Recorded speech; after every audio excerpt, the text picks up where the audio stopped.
So I probably should begin today by apologizing for making you suffer through that sentimental drivel that you had to watch from the Titanic.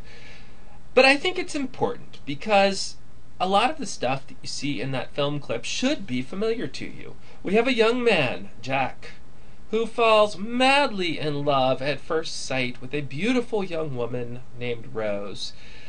Every time she glances in his direction, he swoons. He is entranced by her purity and her beauty, and there is some obstacle, in this case social class, that gets in the way of them ever being together. This is a familiar story to you. Even if you've not seen Titanic, you've seen similar versions of this in one place or another. But have you ever stopped to ask where those ideas come from? I think we can trace them back to an Italian poet who wrote in the 14th century by the name of Petrarch. Petrarch wrote a series of poems called Il Canzoniere to the love of his life, Laura. 366 poems, one for each day of the year, including leap year.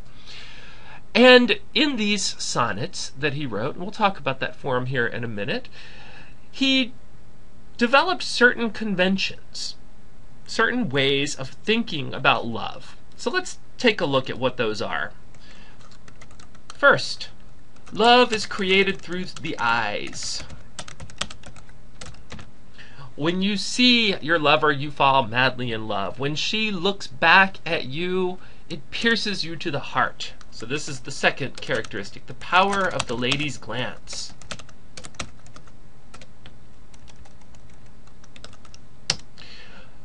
More than that, the lover is entranced with his lover's angelic purity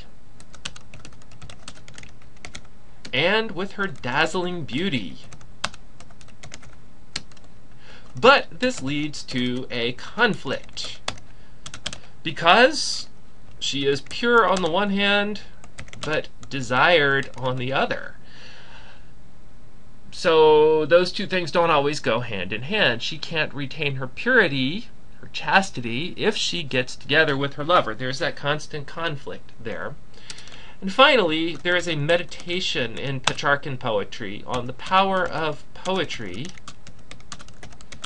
to preserve the beauty of the young woman. These characteristics get brought over to English by a man by the name of Thomas Wyatt in particular.